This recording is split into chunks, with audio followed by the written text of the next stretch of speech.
ಆಕಾಶವಾಣಿ.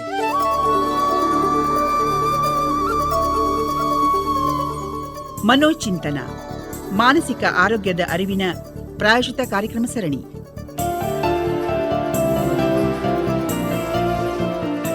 ಕಾರ್ಯಕ್ರಮದ ಪ್ರಾಯೋಜಕರು ಕರ್ನಾಟಕ ರಾಜ್ಯ ಮಾನಸಿಕ ಆರೋಗ್ಯ ಪ್ರಾಧಿಕಾರ. ಮದ್ಯ ಮತ್ತು ಮಾದಕ ವಸ್ತುಗಳ ದಾಸರಾಗಿದ್ದೀರಾ? ಕುಡಿತ, ಗಾಂಜಾ, ನಿದ್ರೆ ಬರಿಸುವ ಮಾತ್ರೆಗಳು, ಮತ್ತು ಬರಿಸುವ ಪುಡಿಗಳು, ಭ್ರಮೆಯನ್ನುಂಟು ಮಾಡುವ ರಾಸಾಯನಿಕಗಳ ಸೇವನೆ ಒಂದು ಮಾನಸಿಕ ಕಾಯಿಲೆ. ಇವುಗಳ ಸೇವನೆ ದೈಹಿಕ, ಮಾನಸಿಕ ಹಾಗೂ ಸಾಮಾಜಿಕ ದುಷ್ಪರಿಣಾಮ ಉಂಟುಮಾಡುತ್ತದೆ. ಈ ದುಶ್ಚಟಗಳು ನಿಮ್ಮ ಜೀವನಕ್ಕೆ ಮಾರಕವಾಗುತ್ತದೆ. ಎಚ್ಚರ. ಇವುಗಳಿಂದ ಮುಕ್ತರಾಗಲು ನಿಮ್ಮ ಹತ್ತಿರದ ಸರ್ಕಾರಿ ಆರೋಗ್ಯ ಕೇಂದ್ರಗಳಿಂದ ಚಿಕಿತ್ಸೆ ಪಡೆಯಿರಿ ಅಥವಾ ಟೆಲಿಮನಸ್ 14416ಗೆ ಕರೆ ಮಾಡಿ. ಸಾರ್ವಜನಿಕ ಹಿತಾಸಕ್ತಿಗಾಗಿ ಕರ್ನಾಟಕ ರಾಜ್ಯ ಮಾನಸಿಕ ಆರೋಗ್ಯ ಪ್ರಾಧಿಕಾರದ ಪ್ರಕಟಣೆ. ಮನೋಚಿಂತನ, ಮನಸ್ಸಿನ ಮಂಥನ.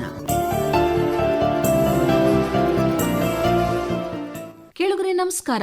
ಕಳೆದ ತಿಂಗಳು ಜೂನ್ 26ರಂದು ಅಂತಾರಾಷ್ಟ್ರೀಯ ಮಾದಕ ವ್ಯಸನ ಮತ್ತು ಅಕ್ರಮ ಕಳ್ಳಸಾಗಣೆ ವಿರೋಧಿ ದಿನವನ್ನಾಗಿ ಆಚರಿಸಲಾಗಿತ್ತು. ಈ ಪ್ರಯುಕ್ತ ಇವತ್ತಿನ ಮನೋಚಿಂತನ ಕಾರ್ಯಕ್ರಮದಲ್ಲಿ ನಾವು ಮಾದಕ ವಸ್ತು ಸೇವನೆ ಮತ್ತು ಅದಕ್ಕೆ ಇರುವ ಚಿಕಿತ್ಸಾ ಕ್ರಮಗಳ ಬಗ್ಗೆ ಮಾತನಾಡೋಣ. ನಮ್ಮ ಜೊತೆ ಇವತ್ತು ಬೆಂಗಳೂರಿನ ಈಸ್ಟ್ ಪಾಯಿಂಟ್ ಮೆಡಿಕಲ್ ಕಾಲೇಜ್ ಮತ್ತು ಸಂಶೋಧನಾ ಆಸ್ಪತ್ರೆಯಲ್ಲಿ ಮನೋವೈದ್ಯಕೀಯ ವಿಭಾಗದ ಮನೋವೈದ್ಯರಾದ ಡಾಕ್ಟರ್ ಸುಬ್ರಹ್ಮಣ್ಯಂ ಎಂ ಅವರು ಆಕಾಶವಾಣಿ ಸ್ಟುಡಿಯೋಸ್ನಲ್ಲಿದ್ದಾರೆ. ಡಾಕ್ಟರ್ ಸುಬ್ರಹ್ಮಣ್ಯಂ ಅವರೇ, ಕಾರ್ಯಕ್ರಮಕ್ಕೆ ಸ್ವಾಗತ. ನಮಸ್ಕಾರ. ನಮಸ್ತೆ. ಮೊದಲಿಗೆ ಈ ಮಾದಕ ವಸ್ತು ಸೇವನೆ ಅಂದ್ರೆ ಏನು ಅಂತ ಹೇಳ್ತೀರಾ? ನೋಡಿ, ಮನುಷ್ಯನ ಮಾನಸಿಕ ಆರೋಗ್ಯವನ್ನ ನಿಯಂತ್ರಣ ಮಾಡುವಂತದ್ದು ನಮ್ಮ ಮನಸ್ಸು. ಅದು ನಮ್ಮ ಮೆದುಳು ಮತ್ತು ನರಕೋಶಗಳ ಮುಖಾಂತರ ಹಲವಾರು ಕಾರ್ಯಗಳನ್ನ ನಿರ್ವಹಿಸುತ್ತೆ. ಉದಾಹರಣೆಗೆ ಹೇಳೋದಾದ್ರೆ, ಆಲೋಚನೆಗಳು, ನಮ್ಮ ವಿಚಾರಧಾರೆಗಳು, ನಮ್ಮ ಬುದ್ಧಿಶಕ್ತಿ, ಭಾವನೆಗಳು, ಪ್ರವೃತ್ತಿ, ನಡವಳಿಕೆ, ಹೀಗೆ ಹಲವಾರು ಕಾರ್ಯಗಳನ್ನ ನಿರ್ವಹಿಸುತ್ತೆ. ಹಲವು ರಾಸಾಯನಿಕ ವಸ್ತುಗಳು ಅಥವಾ ರಾಸಾಯನಿಕ ಪದಾರ್ಥಗಳು ಈ ಮೆದುಳಿನ ಮತ್ತು ನರಕೋಶಗಳ ಈ ಮೇಲ್ಕಂಡಂತ ಕೆಲವೊಂದು ಕಾರ್ಯಗಳನ್ನ ಪ್ರಭಾವಗೊಳಿಸುತ್ತದೆ. ಇಂತಹ ರಾಸಾಯನಿಕ ವಸ್ತುಗಳನ್ನ ನಾವು ಮಾದಕ ವಸ್ತುಗಳು ಅಂತ ಹೇಳ್ತೇವೆ. ಮಾದಕ ವಸ್ತುಗಳು ಈ ಪರಿಣಾಮಗಳನ್ನ ಬೀರುವ ಮುಖಾಂತರ ತಾತ್ಕಾಲಿಕವಾಗಿ ನಮ್ಮ ಮನಸ್ಸನ್ನು ಉತ್ತೇಜನಗೊಳಿಸುವಂತದ್ದು, ಆಹ್ಲಾದ ನೀಡುವಂತದ್ದು, ಹಾಗೆ ಕೆಲವೊಮ್ಮೆ ತಾತ್ಕಾಲಿಕವಾಗಿ ನೋವನ್ನ ಪರಿಹಾರ ಮಾಡುವಂತದ್ದು, ಈ ತರ ಕಾಣ್ತೇವೆ. ಇದನ್ನು ನಾವು ಮಾದಕ ವಸ್ತು ಅಂತೇವೆ. ಇಂತಹ ಮಾದಕ ವಸ್ತುಗಳ ಸೇವನೆ ಮಾಡುವುದನ್ನ ಮಾದಕ ವಸ್ತು ಸೇವನೆ ಅಂತ ಹೇಳ್ತೇವೆ. ಇದು ಯಾಕೆ ಮುಖ್ಯ ಆಗತ್ತೆ ಅಂತ ನೋಡೋದಾದ್ರೆ, ಮಾದಕ ವಸ್ತು ಸೇವನೆ ಮಾದಕ ವಸ್ತುವಿನ ವ್ಯಸನ ಅಥವಾ ಅವಲಂಬನೆಗೆ ಒಳಗಾಗುವಂತದನ್ನ ನಾವು ನೋಡಬಹುದು. ಸೇವನೆ ಅಂದ್ರೆ ಒಂದ್ಸಲ ಶುರು ಮಾಡಿರ್ತಾರೆ, ಮೋಜಿಗೋ ಅಥವಾ ಏನೋ ಸ್ಟ್ರೆಸ್ ರಿಲೀವ್ ಮಾಡಕ್ಕೋ ಶುರು ಮಾಡಿರ್ತಾರೆ. ಅದೇ ದುಶ್ಚಟ ಅಥವಾ ವ್ಯಸನ ಆಗಿ ಪರಿವರ್ತನೆ ಆಗುತ್ತಲ್ಲ, ಅವಾಗ ಪ್ರಾಬ್ಲಮ್ಸ್ ಸ್ಟಾರ್ಟ್ ಆಗುತ್ತೆ. ಬೇರೆ ಬೇರೆ ರೀತಿಯ ಮಾದಕ ಸೇವನೆಗಳು ಯಾವುದೆಲ್ಲ ಅಂತ ಹೇಳ್ತೀರಾ ಡಾಕ್ಟರ್? ಸಮಾಜದಲ್ಲಿ ನಾವು ಹಲವಾರು ಮಾದಕ ವಸ್ತುಗಳನ್ನ ನೋಡ್ತೇವೆ. ಉದಾಹರಣೆಗೆ ಮದ್ಯಪಾನ, ಧೂಮಪಾನ, ಗಾಂಜಾ ಸೇವನೆ, ಅಫೀಮ್, ಮಾರ್ಫಿನ್, ಕೊಕೇನ್, LSD, MDMA ಇತ್ಯಾದಿ. ಈ ರೀತಿಯ ಮಾದಕ ವಸ್ತುಗಳನ್ನ ನಾವು ಹಲವಾರು ರೀತಿ ವಿಂಗಡಿಸಬಹುದು. ಕೆಲವೊಂದು ಮಾದಕ ವಸ್ತುಗಳು ನಮ್ಮ ಮನಸ್ಸನ್ನು ಉತ್ತೇಜನಗೊಳಿಸುತ್ತದೆ. ಅದನ್ನ ನಾವು ಸ್ಟಿಮ್ಯುಲೆಂಟ್ಸ್ ಅಂತ ಹೇಳ್ತೇವೆ. ಉದಾಹರಣೆಗೆ ನೋಡೋದಾದ್ರೆ ಕೆಫಿನ್, ನಿಕೋಟಿನ್, ಹೀಗೆ ಈ ಮಾದಕ ವಸ್ತುಗಳು ನಮ್ಮ ಮನಸ್ಸನ್ನು ಉತ್ತೇಜನಗೊಳಿಸುತ್ತದೆ. ಇನ್ನು ಇತರೆ ಕೆಲವೊಂದು ಮಾದಕ ವಸ್ತುಗಳು ನಮ್ಮ ಮನಸ್ಸಿನ ಕಾರ್ಯವನ್ನು ಕುಗ್ಗಿಸುತ್ತದೆ. ಅದನ್ನ ನಾವು CNS ಡಿಪ್ರೆಸೆಂಟ್ಸ್ ಅಂತ ಹೇಳ್ತೇವೆ. ಉದಾಹರಣೆಗೆ ಮದ್ಯಪಾನ, ಬೆನ್ಸೋಡೈಸೆಪಿನ್ಸ್, ಬಾರ್ಬಿಚುರೇಟ್ಸ್ ಇತ್ಯಾದಿ ಔಷಧಿಗಳು. ಇನ್ನೂ ಕೆಲವು ಮಾದಕ ವಸ್ತುಗಳು ನಮ್ಮ ಜೀವನದಲ್ಲಿ ವಿಭ್ರಮೆಗಳು ಅಂದ್ರೆ ಹ್ಯಾಲುಸಿನೇಷನ್ಸ್ ಅಂತ ಹೇಳ್ತೀವಿ, ಇದನ್ನ ಉತ್ಪತ್ತಿ ಮಾಡಬಹುದು. ಇದನ್ನ ನಾವು ಹ್ಯಾಲುಸಿನೋಜನ್ಸ್ ಅಂತ ಹೇಳ್ತೇವೆ. ಸಾಮಾನ್ಯವಾಗಿ ಗಾಂಜಾ ಸೇವನೆ, ಸೈಲೋಸಿಬಿನ್ ಅಂತ ಹೇಳ್ತೇವೆ. ಅದೇ ರೀತಿ MDMA, LSD, ಹೀಗೆ ಈ ವಸ್ತುಗಳನ್ನು ನಾವು ಹ್ಯಾಲುಸಿನೋಜನ್ಸ್ ಅಂತ ಹೇಳ್ತೇವೆ. ಇನ್ನಿತರೆ ಕೆಲವೊಂದು ರಕ್ತನಾಳಗಳ ಮುಖೇನ ಸೇವಿಸುವಂತಹ ಕೆಲವೊಂದು ಮಾದಕ ವಸ್ತುಗಳು, ಹೀಗೆ ಹಲವು ಮಾದಕ ವಸ್ತುಗಳನ್ನು ನಾವು ಕಾಣಬಹುದು. ಮಾದಕ ವಸ್ತು ಸೇವನೆಯಿಂದ ನಾವು ದುಶ್ಚಟಕ್ಕೆ ಆ ವ್ಯಕ್ತಿ ಒಳಗಾಗ್ತಿದ್ದಾನೆ ಅಂದ್ರೆ ಅದರ ಅರ್ಥ ಏನು? ಅದನ್ನು ಅವನು ಕಂಪ್ಲೀಟ್ ಆಗಿ ಅವಲಂಬಿತ ಆಗಿರ್ತಾನ ಆ ವಸ್ತುವಿನ ಮೇಲೆ, ಅಥವಾ ಅದಕ್ಕೆ ಏನಾದ್ರೂ ಬೇರೆ ಅರ್ಥ ಇದೆಯಾ? ಒಳ್ಳೆ ಪ್ರಶ್ನೆನೇ ಕೇಳಿದಿರಿ. ಮಾದಕ ವಸ್ತು ಸೇವನೆ ಬಗ್ಗೆ ನಾವು ಹೇಳಿದ್ವಿ, ಅದು ದಿನ ಕಳೆದಂತೆ ದುಶ್ಚಟಕ್ಕೆ ಒಳಗಾಗುವಂಥದ್ದು. ಈ ದುಶ್ಚಟಗಳಿಗೆ ನಾವು ಇನ್ನೂ ಹಲವು ಹೆಸರುಗಳನ್ನು ಹೇಳ್ತೇವೆ. ಅವಲಂಬನೆ ಅಥವಾ ಅಡಿಕ್ಷನ್ ಅಥವಾ ವ್ಯಸನ ಅಂತ ಹೇಳ್ತೇವೆ. ಒಬ್ಬ ಮನುಷ್ಯ ಈ ಮಾದಕ ವಸ್ತುಗಳ ವ್ಯಸನಕ್ಕೆ ಒಳಗಾದಾಗ ಹಲವಾರು ಗುಣಲಕ್ಷಣಗಳನ್ನ ನಾವು ಕಾಣಬಹುದು. ಉದಾಹರಣೆಗೆ ಕೆಲವೊಂದು ಗುಣಲಕ್ಷಣಗಳನ್ನ ನಾವು ನೋಡೋದಾದ್ರೆ, ಮೊದಲನೇದಾಗಿ ಈ ಮಾದಕ ವಸ್ತು ಸೇವನೆ ಮಾಡುವಂತಹ ವ್ಯಕ್ತಿ ಅದರ ಸೇವನೆಗಾಗಿ ಹಾತೊರೆಯುವಂಥದ್ದು ಅಥವಾ ಅತಿಯಾದ ಬಯಕೆ ಅಥವಾ ಆಸೆ ಪಡುವಂಥದ್ದು, ಅದನ್ನ ನಾವು ಕ್ರೇವಿಂಗ್ ಅಂತ ಹೇಳ್ತೇವೆ ಮೊದಲ ಹಂತದಲ್ಲಿ. ತದನಂತರ ಈ ಮಾದಕ ವಸ್ತು ಸೇವನೆಯ ಮೇಲೆ ತನ್ನ ನಿಯಂತ್ರಣವನ್ನ ತಾನು ಕಳೆದುಕೊಳ್ಳುವಂಥದ್ದು. ಅದಿಲ್ಲ ಅಂದ್ರೆ ಇರಕ್ಕೆ ಆಗಲ್ಲ, ಅದಿಲ್ಲ ಅಂದ್ರೆ ಇರೋದಕ್ಕಾಗೋದಿಲ್ಲ, ನಿಲ್ಲಿಸೋದಕ್ಕಾಗೋದಿಲ್ಲ. ಅದೇ ರೀತಿ ದಿನೇ ದಿನೇ ಅದರ ಅಂಶ ಅಥವಾ ಮೊತ್ತವನ್ನು ಹೆಚ್ಚಿಸುತ್ತಾ ಹೋಗುವಂತಹದ್ದು. ಒಂದೊಮ್ಮೆ ಈ ಮಾದಕ ವಸ್ತು ಸೇವನೆ ಮಾಡಲಿಲ್ಲ ಅಂದ ಸ್ಥಿತಿಯಲ್ಲಿ ಹಿಂಪಡೆತದ ಲಕ್ಷಣಗಳು, ಅದನ್ನ ನಾವು ವಿಡ್ರಾವಲ್ ಸಿಂಪ್ಟಮ್ಸ್ ಅಂತ ಹೇಳ್ತೇವೆ. ಈ ಹಿಂಪಡೆತ ಲಕ್ಷಣಗಳು ಕಾಣಿಸುವಂತದ್ದು, ಉದಾಹರಣೆಗೆ ಕೈ ನಡುಕ ಬರುವಂತದ್ದು, ನಿದ್ರಾಹೀನತೆ, ಕನ್ಫ್ಯೂಷನ್ ಆಗುವಂತಹದ್ದು, ನಂತರ ಅಪಸ್ಮಾರ ಇತ್ಯಾದಿ ಹಿಂಪಡೆತದ ಲಕ್ಷಣಗಳನ್ನು ಕೂಡ ಕಾಣಬಹುದು. ಹಾಗೆ ಈ ದಿನನಿತ್ಯ ಈ ಸೇವನೆ ಮಾಡ್ತಾ ಹೋಗುವುದರಿಂದ ತನ್ನ ದೈನಂದಿನ ಚಟುವಟಿಕೆಗಳಲ್ಲಿ ನಿರ್ಲಕ್ಷ್ಯ, ಕಾರ್ಯಪ್ರವೃತ್ತಿಯಲ್ಲಿ ನಿರ್ಲಕ್ಷ್ಯ ಹಾಗೂ ವೃತ್ತಿಪರ ಕೆಲಸಗಳಲ್ಲಿ ನಿರ್ಲಕ್ಷ್ಯ, ಹೀಗೆ ಹಲವಾರು ಕೆಲಸಗಳನ್ನು ನಿರ್ಲಕ್ಷಿಸುವುದು ಮತ್ತು ಮಾದಕ ಸೇವನೆಯೇ ಪ್ರಮುಖ ಕಾರ್ಯ ಹಾಗೆ ಆಗಿರುವಂತದ್ದು. ಇದರಿಂದ ದೈಹಿಕ ಹಾಗೂ ಮಾನಸಿಕ ದುಷ್ಪರಿಣಾಮಗಳಿಗೆ ಒಳಗಾಗುವಂತದ್ದು ಮತ್ತು ಒಳಗಾದ ನಂತರವೂ ಈ ಒಂದು ಮಾದಕ ವಸ್ತುವನ್ನು ಸೇವನೆ ಮಾಡಿ, ಹೀಗೆ ಹಲವು ಗುಣಲಕ್ಷಣಗಳನ್ನು ನಾವು ಕಾಣಬಹುದು. ಆಗ ಒಬ್ಬ ಮನುಷ್ಯ ದುಶ್ಚಟ ಅಥವಾ ಅವಲಂಬನೆಗೆ ಒಳಗಾಗಿದ್ದಾನೆ ಅಂತ ನಾವು ಹೇಳ್ಬೋದು. ಮಾದಕ ವಸ್ತು ಸೇವನೆ ಒಬ್ಬ ವ್ಯಕ್ತಿ ಮಾಡ್ತಿದ್ದಾನೆ, ಅದು ದುಶ್ಚಟಕ್ಕೆ ಪರಿವರ್ತನೆ ಆಗಿದೆ ಅಂದ್ರೆ ಅದಕ್ಕೆ ಹಲವಾರು ಕಾರಣಗಳಿರಬಹುದು. ಯಾವೆಲ್ಲ ಕಾರಣಗಳಿರಬಹುದು ಡಾಕ್ಟರ್? ಮಾದಕ ವಸ್ತು ಸೇವನೆಗೆ ನೀವು ಹೇಳಿದ ಹಾಗೆ 10 ಹಲವು ಕಾರಣಗಳಿರಬಹುದು. ಪ್ರಮುಖವಾದ ಕೆಲವೊಂದು ಕಾರಣಗಳು ಅಂದ್ರೆ ನಮ್ಮ ಜೀವನದಲ್ಲಿ ನಾವು ಎದುರಿಸುವಂತಹ ಕೆಲವೊಂದು ಒತ್ತಡಗಳು, ಬೇಸರಗಳು, ತದನಂತರ ಅದರಿಂದ ವ್ಯಸನಕ್ಕೆ ಒಳಗಾಗುವಂಥದ್ದು. ಇಂತಿತರ ಕಾರಣಗಳು ಅಂದ್ರೆ ಈ ಮಾದಕ ವಸ್ತುಗಳು ನೀಡುವಂತಹ ತಾತ್ಕಾಲಿಕ ಆತ್ಮವಿಶ್ವಾಸ ಮತ್ತು ಆಹ್ಲಾದ, ಇದನ್ನು ಪದೇ ಪದೇ ಪಡೆಯುವ ಅನುಭವ ಮಾಡುವುದಕ್ಕೋಸ್ಕರ ಈ ಮಾದಕ ವಸ್ತುಗಳನ್ನು ಸೇವನೆ ಮಾಡಿ ವ್ಯಸನಕ್ಕೊಳಗಾಗುವಂಥದ್ದು. ಪಿಯರ್ ಪ್ರೆಷರ್, ಸ್ನೇಹಿತರು ಅಥವಾ ಸಾಮಾಜಿಕ ಒತ್ತಡಕ್ಕೆ ಒಳಗಾಗಿ ಇದನ್ನು ಅಭ್ಯಾಸ ಮಾಡುವಂಥದ್ದು ಮತ್ತು ಇದರ ಅವಲಂಬನೆಗೆ ಒಳಗಾಗುವಂಥದ್ದು. ಇನ್ನು ಹದಿಹರೆಯ ಯುವಕ ಯುವತಿಯರಲ್ಲಿ ನಾವು ಕಾಣುವಂಥದ್ದು ಅಂದ್ರೆ ಈ ಮಾದಕ ವಸ್ತುವನ್ನ ಬಳಸುವ ಒಂದು ಕುತೂಹಲ, ಕ್ಯೂರಿಯಾಸಿಟಿ ಅಂತ ನಾವು ಹೇಳ್ತೇವೆ. ಈ ಕ್ಯೂರಿಯಾಸಿಟಿಯಿಂದ ಪ್ರಾರಂಭಿಸುವುದು, ತದನಂತರ ಅದರ ಅವಲಂಬನೆಗೆ ಒಳಗಾಗುವಂಥದ್ದು. ಮತ್ತು ವೈಯಕ್ತಿಕ ಜೀವನದಲ್ಲಿ ಅನುಭವಿಸುವ ಕೆಲವೊಂದು ದೀರ್ಘಕಾಲದ ದೈಹಿಕ ಸಮಸ್ಯೆಗಳು, ಮಾನಸಿಕ ಕಾಯಿಲೆಯ ಸಮಸ್ಯೆಗಳು, ಇದನ್ನು ಮರೆಮಾಚಲು ಅಥವಾ ಮರೆಯಲು ನಾವು ಮಾದಕ ವಸ್ತುಗಳನ್ನು ಸೇವಿಸುವಂಥದ್ದು. ನೋವಿಂದ ಹೊರಬರಲು, ಕೆಲವೊಮ್ಮೆ ಜೀವನ ಶೈಲಿಯನ್ನು ಹೆಚ್ಚಿಸಲು, ಕೆಲವೊಮ್ಮೆ ಅನುವಂಶೀಯವಾಗಿ, ಹೀಗೆ 10 ಹಲವು ಕಾರಣಗಳಿಂದ ನಾವು ಮಾದಕ ವಸ್ತು ಸೇವನೆ ಅಥವಾ ಅವಲಂಬನೆಗೆ ಒಳಗಾಗಬಹುದು. ಪರಿಣಾಮಗಳು ಹಲವಾರು ಇರಬಹುದು, ಲೈಕ್ ಮಾನಸಿಕವಾಗಿನೋ, ದೈಹಿಕವಾಗಿನೋ, ಸಾಮಾಜಿಕವಾಗಿನೋ, ಕೌಟುಂಬಿಕವಾಗಿನೋ ಪರಿಣಾಮಗಳು ಬೀರಬಹುದು. ಸೊ ಏನೆಲ್ಲ ಪರಿಣಾಮಗಳು ಕಾಣಬಹುದು? ನೋಡಿ, ಮೊದಲನೇದಾಗಿ ದೈಹಿಕ ಆರೋಗ್ಯ ಸಮಸ್ಯೆಗಳು, ಉದಾಹರಣೆಗೆ ಕೈಕಾಲು ನಡುಗುವಿಕೆ, ಹಸಿವು ಮತ್ತು ನಿದ್ರೆಯ ಸಮಸ್ಯೆಗಳು, ಮೂರ್ಛೆ ಹೋಗುವುದು, ತೂಕದಲ್ಲಿ ಏರುಪೇರು, ಮೆದುಳಿನ ಸಮಸ್ಯೆಗಳು, ಶ್ವಾಸಕೋಶದ ತೊಂದರೆಗಳು, ಯಕೃತ್ತು, ಲಿವರ್ ಅಂತ ಹೇಳ್ತೀವಲ್ಲ, ಯಕೃತ್ತಿನ ಸಮಸ್ಯೆಗಳು, ಹೀಗೆ 10 ಹಲವು ದೈಹಿಕ ಸಮಸ್ಯೆಗಳು. ನಂತರ ಮಾನಸಿಕ ಸಮಸ್ಯೆಗಳು, ಈ ಮಾದಕ ವಸ್ತುಗಳಿಂದ ಖಿನ್ನತೆ, ಆತಂಕ ಅಥವಾ ಚಿತ್ತ ವಿಕಲತೆ ಅಂತ ಹೇಳ್ತೀವಿ, ಸ್ಕಿಜೋಫ್ರೀನಿಯಾ ಅಂತ, ಈ ಕಾಯಿಲೆಗೂ ಕಾರಣವಾಗಬಹುದು. ಅಥವಾ ಮರುವಿನ ಕಾಯಿಲೆ, ಹೆದರಿಕೆ, ಹಿಂಜರಿಕೆ, ಹೀಗೆ 10 ಹಲವು ಮಾನಸಿಕ ಕಾಯಿಲೆಗಳಿಗೆ ಒಳಗಾಗಬಹುದು. ಇಷ್ಟೇನಾ? ಮಾದಕ ವಸ್ತುಗಳು ಕೌಟುಂಬಿಕ ಸಮಸ್ಯೆಗಳು ಮತ್ತು ಕೆಲಸದ ಕಾರ್ಯಕ್ಷೇತ್ರದಲ್ಲಿ ಸಮಸ್ಯೆಗಳು ಮತ್ತು ಆರ್ಥಿಕ ಸಮಸ್ಯೆಗಳು, ಇದೇ ಅಲ್ಲದೆ ಅಮಲಿನಲ್ಲಿ ಮಾಡುವಂತಹ ಕೆಲವೊಂದು ಸಮಾಜಘಾತುಕ ಕೆಲಸಗಳು, ಇದರಿಂದ ನಾವು ಕಾನೂನಿನ ಕಟ್ಟಳೆಗೆ ಸಿಲುಕಿಕೊಳ್ಳುವಂಥದ್ದು ಮತ್ತು ಅಪಘಾತಗಳಿಗೆ ಒಳಗಾಗುವಂಥದ್ದು.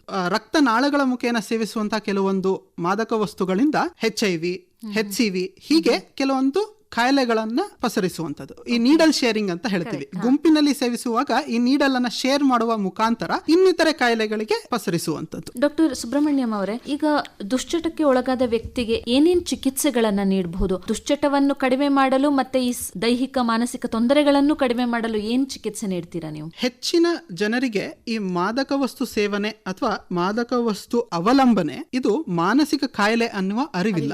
ಎಲ್ಲ ಮಾನಸಿಕ ಕಾಯಿಲೆಗಳಿಗೆ ಹೇಗೆ ಚಿಕಿತ್ಸೆ ಇದೆಯೋ ಈ ಅವಲಂಬನೆಗೂ ಕೂಡ ಚಿಕಿತ್ಸೆ ಲಭ್ಯ ಇರುತ್ತದೆ. ಪ್ರಮುಖವಾಗಿ ಹಲವು ಹಂತಗಳಲ್ಲಿ ನಾವು ಚಿಕಿತ್ಸೆಯನ್ನ ನೀಡ್ತೇವೆ. ಮೊದಲನೇ ಹಂತ ಅಂದ್ರೆ ಮಾದಕ ವಸ್ತು ಸೇವನೆ ನಿಲ್ಲಿಸಿದಾಗ ಬರುವಂತಹ ಹಿಂಪಡೆತದ ಲಕ್ಷಣಗಳು. ಈ ಹಿಂಪಡೆತದ ಲಕ್ಷಣಗಳನ್ನ ಗುಣಪಡಿಸುವಂತದ್ದು. ಆಯಾ ಮಾದಕ ವಸ್ತುವಿನ ಅನುಸಾರ ಯಾವ ಹಿಂಪಡೆತದ ಲಕ್ಷಣ ಬರುತ್ತದೆಯೋ ಅದಕ್ಕೆ ಅನುಗುಣವಾಗಿ ಔಷಧಿಗಳನ್ನು ನೀಡಿ ಚಿಕಿತ್ಸೆ ನೀಡುವಂತದ್ದು ಮೊದಲನೇ ಹಂತ. ಒಮ್ಮೆ ಹಿಂಪಡೆತದ ಲಕ್ಷಣಗಳಿಂದ ಆಚೆ ಬಂದ ನಂತರ ಆ ವ್ಯಕ್ತಿಯನ್ನು ಎರಡನೇ ಹಂತ ಅಂದ್ರೆ ಡಿ ಅಡಿಕ್ಷನ್ ಫೇಸ್ ಅಂತ ಹೇಳ್ತೀವಿ, ಅವಲಂಬನೆಯಿಂದ ಹೊರಬರಲು ನೀಡುವಂತ ಚಿಕಿತ್ಸೆ. ಇದರಲ್ಲಿ ನಾವು ಅನುಸರಿಸಬೇಕಾಗಿರುವಂತದ್ದು ಅಂದ್ರೆ ಆ ವ್ಯಕ್ತಿಗೆ ಮಾದಕ ವ್ಯಸನದ ಮೇಲೆ ಬರುವಂತಹ ಬಯಕೆ ಅಥವಾ ಆಸೆಯನ್ನು ಕಡಿಮೆ ಮಾಡತಕ್ಕಂಥದ್ದು. ಇದನ್ನು ನಾವು ಕೆಲವೊಂದು ಔಷಧಿ ಮತ್ತು ಆಪ್ತ ಸಮಾಲೋಚನೆ ನೀಡುವ ಮುಖಾಂತರ ನಾವಿದನ್ನ ಪರಿಹರಿಸಬಹುದಾಗುತ್ತೆ. ಅದರ ಜೊತೆಗೆ ಉತ್ತಮ ಜೀವನ ಶೈಲಿಯನ್ನ ರೂಪಿಸಿಕೊಳ್ಳುವಂಥದ್ದು, ಒತ್ತಡ ನಿರ್ವಹಣೆಯನ್ನು ಕಲಿಯುವಂಥದ್ದು, ಮತ್ತೆ ಇದು ಮತ್ತೆ ಮರುಕಳಿಸದಂತೆ ಕ್ರಮ ವಹಿಸುವುದನ್ನ ನಾವು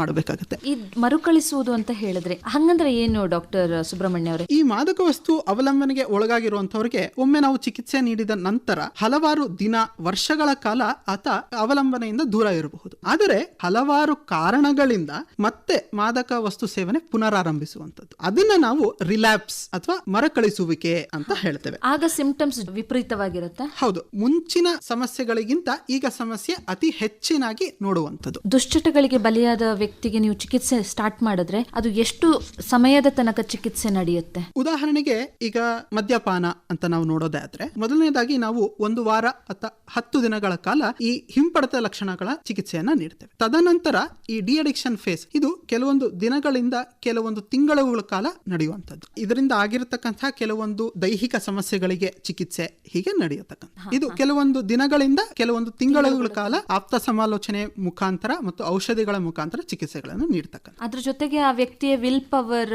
and ready for the acceptance of the treatment ಅದನ್ನು ಇಂಪಾರ್ಟೆಂಟ್ ಅಂತ. ಹೌದು, ನಾವು ಹೆಚ್ಚಿನ ಸಮಯ ಇಂಥ ವ್ಯಕ್ತಿಗಳಿಗೆ ಏನ್ ಹೇಳುತ್ತೇವೆ ಅಂದ್ರೆ ನಮ್ಮ ಔಷಧಿಗಳು ಎಷ್ಟು ಮುಖ್ಯ ಆಗುತ್ತದೆಯೋ ಅದೇ ರೀತಿ ತಾವು ಮನಸ್ಸು ಮಾಡುವಂತದ್ದು ಕೂಡ ತುಂಬಾ ಮುಖ್ಯ ಆಗುತ್ತೆ. ಅದಕ್ಕೋಸ್ಕರ ನಾವು ಆಪ್ತ ಸಮಾಲೋಚನೆಯನ್ನು ಬಳಸಿ ಅವ್ರಿಗಾಗಿರುವಂತಹ ತೊಂದರೆಗಳನ್ನು, ಯಾವ ಕಾರಣಗಳಿಗೆ ಅವರು ಪ್ರಾರಂಭಿಸಿದ್ದಾರೆ ಅದನ್ನು ಮತ್ತು ಹೇಗೆ ಇದರಿಂದ ಹೊರಬರಬೇಕು ಇದನ್ನ ಆಪ್ತ ಸಮಾಲೋಚನೆ ಮುಖಾಂತರ ಕೆಲವೊಂದು ದಿನಗಳಿಂದ ತಿಂಗಳ ಕಾಲ ಹಿಡಿಯುವಂಥದ್ದು. ಈ ದುಶ್ಚಟಗಳಿಗೆ ಚಿಕಿತ್ಸೆ ನೀಡದೆ ಇದನ್ನು ನಿವಾರಣೆ ಮಾಡುವ ವಿಧಗಳೇನಾದ್ರೂ ಇದೆಯಾ? ಪ್ರಮುಖವಾಗಿ ಮಾದಕ ವಸ್ತುಗಳ ಮತ್ತು ಅದರಿಂದ ಆಗುವ ಪರಿಣಾಮಗಳು ಅದರ ಅರಿವಿಲ್ಲದೆ ಇರುವಂತದ್ದು ವ್ಯಸನಕ್ಕೆ ಒಳಗಾಗುವುದಕ್ಕೆ ಪ್ರಮುಖ ಕಾರಣ. ಹಾಗಾಗಿ ಹದಿಹರೆಯದ ಮಕ್ಕಳು ಮತ್ತು ಯುವಕ ಯುವತಿಯರಲ್ಲಿ, ಸಮಾಜದಲ್ಲಿ ಈ ಮಾದಕ ವಸ್ತುಗಳ ಬಗ್ಗೆ ಅರಿವು ಮೂಡಿಸುವುದು ತುಂಬಾ ಪ್ರಮುಖ ಅಥವಾ ಅತಿ ಅವಶ್ಯಕ ಅಂತಾನೆ ಹೇಳಬಹುದು. ಅದೇ ರೀತಿ ಪ್ರಮುಖ ಕಾರಣಗಳಲ್ಲಿ ನಾವು ನೋಡಿದ ಹಾಗೆ ಕೆಲವೊಂದು ಖಿನ್ನತೆ, ಒತ್ತಡ, ಹೀಗೆ ಮಾನಸಿಕ ಕಾಯಿಲೆಗಳು. ಸೊ ಈ ಮಾನಸಿಕ ಕಾಯಿಲೆಗಳಿಗೆ ಪರಿಣಾಮಕಾರಿಯಾಗಿ ಚಿಕಿತ್ಸೆಯನ್ನ ನೀಡುವಂತದ್ದು ಮತ್ತು ಕಂಡು ಹಿಡಿಯುವಂತದ್ದು. ನಂತರ ಒತ್ತಡಗಳು, ಈ ಒತ್ತಡ ನಿರ್ವಹಣೆ ಮತ್ತು ಜೀವನ ಕೌಶಲ್ಯಗಳು, ಲೈಫ್ ಸ್ಕಿಲ್ಸ್ ಅಂತ ಹೇಳ್ತೀವಿ. ಈ ಜೀವನ ಕೌಶಲ್ಯಗಳನ್ನ ರೂಢಿಸಿಕೊಳ್ಳುವಂತದ್ದು ಮತ್ತು ಈ ಒತ್ತಡ ನಿರ್ವಹಣೆ, ಜೀವನ ಕೌಶಲ್ಯಗಳ ಕಾರ್ಯಾಗಾರಗಳು, ವರ್ಕ್ಶಾಪ್ಸ್ ಅಂತ ಹೇಳ್ತೀವಿ. ಇದನ್ನ ಮಕ್ಕಳಲ್ಲಿ, ಯುವಕ ಯುವತಿಯರಲ್ಲಿ ನೀಡುವ ಮುಖಾಂತರ ನಾವು ಇದನ್ನ ಪರಿಹಾರ ಮಾಡಬಹುದು. ಕಾನೂನಿನ ಸಹಾಯ ಕೂಡ ಪಡೆಯಬಹುದು. ಉದಾಹರಣೆಗೆ ಹಲವಾರು ಕಾಯ್ದೆಗಳನ್ನು ನಾವು ನೋಡಬಹುದು. ಕೋಟ್ಪಾ ಆಕ್ಟ್ ಅಂತ ಹೇಳ್ತೀವಿ, NDPS ಆಕ್ಟ್ ಅಂತ ಹೇಳ್ತೀವಿ. ಈ ಕಾನೂನಿನ ಸಹಾಯದಿಂದ ಮಾದಕ ವಸ್ತುವಿನ ತಡೆಗಟ್ಟುವಿಕೆ ಮತ್ತು ಬಳಸುವಿಕೆಯನ್ನು ನಾವು ಮಾಡಬಹುದಾಗುತ್ತೆ. ಫ್ಯಾಮಿಲಿದು ಸಪೋರ್ಟ್ ಅಂಡ್ ಅವ್ರದ್ದು ರೋಲ್ ತುಂಬಾ ಇಂಪಾರ್ಟೆಂಟ್. ಈಗ ವ್ಯಸನಕ್ಕೆ ಒಳಗಾದ ವ್ಯಕ್ತಿಯನ್ನ ಅದರಿಂದ ಹೊರಗಡೆ ತರೋಕೆ ಅಥವಾ ಅದನ್ನ ಅವಾಯ್ಡ್ ಮಾಡಕ್ಕೆ, ಸೊ ಕುಟುಂಬದವರ ಪಾತ್ರದ ಬಗ್ಗೆ ಏನ್ ಹೇಳ್ತೀರಾ? ಮಾದಕ ವಸ್ತು ಅವಲಂಬನೆಗೆ ಒಳಗಾಗಿರುವಂತಹ ವ್ಯಕ್ತಿ ಚಿಕಿತ್ಸೆ ಪಡೆದು ಆ ಅವಲಂಬನೆಯಿಂದ ಹೊರಬರಲು ಕುಟುಂಬದವರ ಪಾತ್ರ ತುಂಬಾ ಮುಖ್ಯ ಆಗಿರುತ್ತೆ. ಹಾಗೆ ಅಲ್ಲದೆ ಒಬ್ಬ ವ್ಯಕ್ತಿ ಮಾದಕ ವ್ಯಸನ ಸೇವನೆ ಆರಂಭಿಸಿದಾಗಲೇ ಕುಟುಂಬದವರು ಅದನ್ನು ಎಚ್ಚೆತ್ತು ದುಶ್ಚಟ ಆಗದೆ ಅಥವಾ ಅವಲಂಬನೆಗೆ ಒಳಗಾಗದೆ ಅದರಿಂದ ಹೊರಬರಲು ಸಹಾಯ ಮಾಡಬಹುದು. ಮತ್ತು ಈ ಒತ್ತಡ, ಖಿನ್ನತೆ ಇವುಗಳನ್ನು ಮೊದಲಿನಲ್ಲೇ ಗುರುತಿಸಿ ಅವಲಂಬನೆಗೆ ಅಥವಾ ಮಾದಕ ವಸ್ತುಗಳ ಸೇವನೆಗೆ ಒಳಗಾಗದಂತೆ ಅವರು ಪಾತ್ರ ವಹಿಸಬಹುದು. ತದನಂತರ ಒಬ್ಬ ವ್ಯಕ್ತಿ ವ್ಯಸನಕ್ಕೆ ಒಳಗಾಗಿರುವಂತಹ ವ್ಯಕ್ತಿಯನ್ನು ಸೂಕ್ತ ಸಮಯದಲ್ಲಿ ಸೂಕ್ತ ಚಿಕಿತ್ಸೆ ನೀಡುವುದಕ್ಕೆ ಪ್ರೋತ್ಸಾಹಿಸಿ ಅವರಿಗೆ ಆಧಾರ ಸ್ತಂಭವಾಗಿ ನಿಲ್ಲುವಂತದ್ದು ಕುಟುಂಬದವರ ಪಾತ್ರ. ಸೊ ಮರುಕಳಿಸದೆ ಇರುವ ಹಾಗೆ ಅವರ ಜೀವನ ಶೈಲಿಯನ್ನು ರೂಪಿಸಿಕೊಳ್ಳಲು, ಒತ್ತಡಗಳಿಂದ ಹೊರಬರಲು ಅವರಿಗೆ ಸಹಾಯ ಮಾಡುವಂತದ್ದು. ಫಸ್ಟ್ ಕಾಂಟ್ಯಾಕ್ಟ್ ಪರ್ಸನ್ ಫ್ಯಾಮಿಲಿನೇ ಅಲ್ವಾ? ಡಾಕ್ಟರ್, ಕೊನೆಯದಾಗಿ ನಮ್ಮ ಸಮಾಜಕ್ಕೆ ಮತ್ತೆ ಅಂಡ್ ಯಂಗ್ಸ್ಟರ್ಸ್ಗೆ ನಿಮ್ ಸಂದೇಶ ಏನು ಈ ಮಾದಕ ವಸ್ತು ವ್ಯಸನದ ಬಗ್ಗೆ? ನೋಡಿ, ಒಂದು ಸಮಾಜ ಉತ್ತಮ ರೀತಿಯಲ್ಲಿ ಪ್ರಗತಿ ಹೊಂದಬೇಕು ಅಥವಾ ಬೆಳವಣಿಗೆ ಹೊಂದಬೇಕು ಅಂದ್ರೆ ಮಾನವ ಒಂದು ಉತ್ತಮ ಸಂಪನ್ಮೂಲ. ಮಾನವ ಸಂಪನ್ಮೂಲಕ್ಕೆ ಅತಿ ದೊಡ್ಡ ಶಾಪ ಅಥವಾ ಸಾಮಾಜಿಕ ಪಿಡುಗು ಅಂತ ಹೇಳೋದಾದ್ರೆ ಅದು ಮಾದಕ ವ್ಯಸನ ಅಥವಾ ಮಾದಕ ಸೇವನೆ. ಸೊ ಇಂತಹ ಮಾದಕ ವಸ್ತುಗಳನ್ನು ತಡೆಗಟ್ಟಲು ಹಾಗೂ ಅರಿವನ್ನು ಮೂಡಿಸಲು ನಾವೆಲ್ಲ ಪ್ರಯತ್ನ ಮಾಡಲೇಬೇಕು. ಈಗ ಪ್ಲೆಜರ್ಗೆ ಅಂತ ಸ್ಟಾರ್ಟ್ ಮಾಡಿರೋ ಈ ಒಂದು ಆಕ್ಟಿವಿಟಿ ಆಮೇಲೆ ಎಲ್ಲರ ಮೇಲೂ ಪ್ರೆಷರ್ ಆಗತ್ತೆ.